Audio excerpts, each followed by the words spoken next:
You're watching India Global with me, Gaurie Dwivedi. We now turn our attention to the key story we're covering right now, which is Trump's immigration crackdown. Remember, there have been raids that have taken place across the US cities. Federal agents have begun multiple immigration enforcement actions in New York City in a very visible and a very publicized show of force that included President Trump's newly installed Homeland Security Secretary, Kristi Noem. In fact, she's put that out on her social media platforms as well. In fact, some would say he's just coming good on his election promise. The ICE reports that more than 3,500 people have actually been detained in the very first week of President Trump's presidency. 1,200 arrests were recorded on Monday alone, setting a new record. Trump's predecessor, Joe Biden, carried out an average of 311 immigration deportations daily.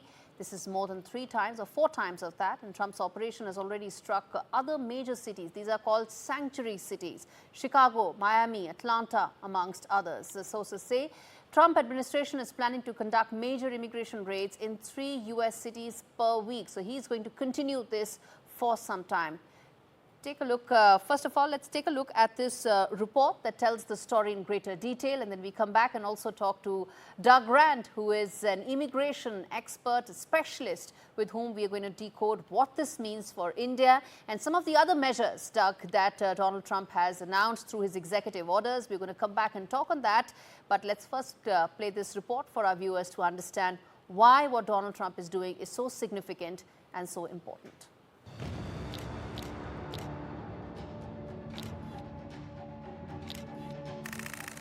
Federal officers are on the move nationwide in the United States as ICE agents make sweeping arrests in the latest immigration crackdown. The Trump administration is stepping up efforts targeting undocumented immigrants in cities across the United States, which has resulted in thousands of arrests. ICE has reported over 3,500 arrests in just the first week of Trump's presidency. 1,200 arrests were made on Monday alone, setting a new record as Trump reintroduces his zero-tolerance policy on illegal immigration. The all-hands-on-deck operation has already struck major cities like Chicago, Miami, and Atlanta, and now ICE has set its sights on New York City, launching raids in multiple locations in the Bronx. Secretary of Homeland Security Kristi Noem joined agents on the ground for what she described as criminal dirtbags that targeted, quote-unquote, criminal aliens with kidnapping, assault, and burglary charges. We are here to address... As fear spreads within immigrant communities, local leaders are holding public conferences to remind immigrants to know their rights and not give in to fear. Meanwhile, religious communities are taking a stand, with the Trump administration lifting restrictions on where arrests can occur, including sensitive areas like schools and churches. Church members have started to hold services in solidarity with those in the country without legal status. And so we want to send a strong message to Washington, D.C., right to the steps of the White House, saying we stand up together, we are going to support one another, and an unjust law is no law at all. And so we're willing to take on ICE enforcement. They will not come into this church. They will not be allowed to. Since taking office, Trump has carried out a series of executive actions to overhaul the U.S. immigration system. As these efforts unfold, the debate over immigration policy grows more intense. The U.S. now stands at a crossroads with immigration policy set to shape the political and social landscape for years to come. Samia Afsar, NDTV World.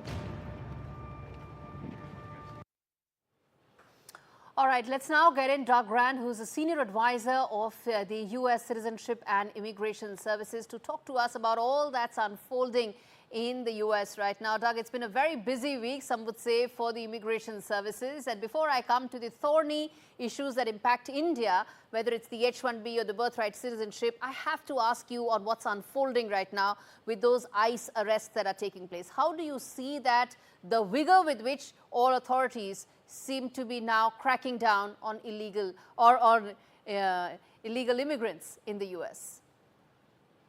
Sure. Thanks so much for that question. I want to make 2 points of clarification. First, I'm a former senior advisor at US Citizenship and Immigration Services in the prior administration. And also, undocumented immigrants in America come from all countries, including India. And so I think it's important to note that these indiscriminate sweeps raise many legitimate concerns. For one, they could easily sweep up US citizens, US citizen children, if they're completely indiscriminate. And second, they're likely to make Americans and immigrants in America less safe because they're not properly targeting dangerous criminals and are more indiscriminately intended to just sow fear almost at random. Okay. That's a very important point you made. Of course, when it comes to illegal immigrants, India also has a share in that. I'm not denying any of that.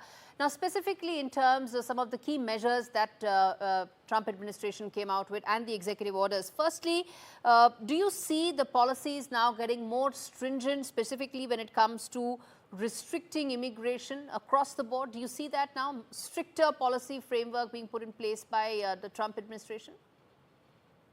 Unfortunately, yes. It used to be that presidents of both parties here in the United States valued the contributions of immigrants in America and worked hard to strengthen our legal immigration system of green cards and work permits. In fact, it was George W. Bush, a Republican, who created the system that allows international students from India and other countries extra time after graduating from U.S. universities to get on-the-job training with U.S. employers.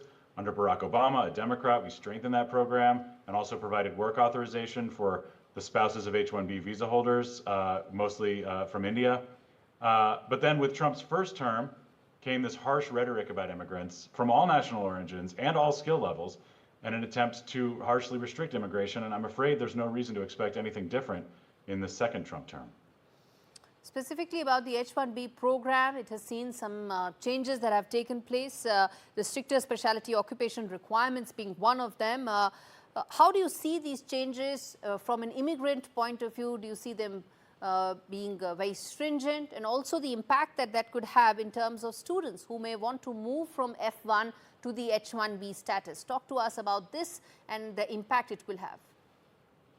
Sure. So that H-1B regulation was one of the final actions at the end of the Biden administration, and in my opinion takes a very balanced approach that will hopefully last. It makes the whole H-1B system more reliable. There will be no more denying H-1B extensions when nothing has changed since the initial approval 3 years earlier. That was a problem we saw in the first Trump term that we're hoping to avoid in the second Trump term. And to your question, this new regulation really helps the graduates of U.S. universities by making sure that students don't lose their immigration status just because of delays in processing by the government. At the same time, the rule does provide stronger enforcement authorities against unscrupulous employers, which I think helps the legitimate employers thrive in the United States. Okay. Let me now come to the other matter that we are putting out on our screens as well, which is the birthright citizenship issue. The executive order that Donald Trump came out with last week, it has caused a lot of anxiety, specifically among the Indian immigrant community there. Explain to us who all are covered, and then we come to the legality of it in just a bit. But in your assessment, what do you think could be the kind of impact we are talking about this executive order? Honestly, I think the impact is more fear than reality. This is a sweeping executive order that is unconstitutional on its face. It is attempting to roll back over a century of legal precedent in the United States and say that if somebody is born in the United States and their parents are either undocumented or on a temporary visa here legally, certainly under the jurisdiction of the United States, that all of those children would not be born U.S. citizens. It's a really symbolic gesture. I don't think that Trump's people expected it to last very long in the courts. I think they're taking a gamble and figuring, well, best case scenario, we win in the Supreme Court someday, which is very unlikely. But worst case scenario, we still scare a lot of people. And I would add, it's scaring people who are both here with and without papers. I was going to come to the legality of it as to whether it's going to stand in a court of law. The fact that the Supreme Court is conservative leaning, in your assessment, do you think the Trump administration would be willing to probably wait it out for it to reach all the way to the Supreme Court? I think absolutely they'll wait it out. Fortunately, as you saw last week, a federal judge, a Republican-appointed federal judge, called it blatantly unconstitutional and blocked it. So there's going to be no change. Birthright citizenship is still the law of the land, as it has been since the Civil War, or even earlier. And so I think there's nothing to really worry about in the very near term. Eventually, this will move up at the courts, and it'll probably make it all the way to the Supreme Court, and then we'll see what happens. I mean, I think that it's going to be difficult for the Trump administration to prevail, even in a conservative court, because this is such a blatant departure from over a century of case law. But you never know. So I wish I could be the bearer of better news. I think there's nothing to worry about in the immediate term, but I do think this sends exactly the wrong signal to people in India and many other countries across the world who have traditionally seen America as a beacon of possibility and welcome. And I want to say to your viewers that this doesn't represent majority of Americans. I don't think it even represents most of the people who voted for Donald Trump.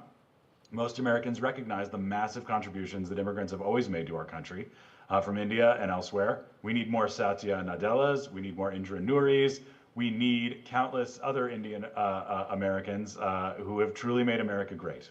I was coming to just that sitting here in New Delhi, the sense one gets is that the Indian legal immigrant, the one who's waiting for over 100 years to get that green card, is a highly skilled immigrant, the one who contributes to the American growth story, so to say. And two-thirds of those immigrants, two-thirds of Indian diaspora there are immigrants. They're first-generation immigrants. So that's the contribution we are talking, and also the breakup of the Indian American community there. How do you see this really unfolding in terms of the larger perception that American employers may have when it comes to getting Indian workers, taking Indian laborers?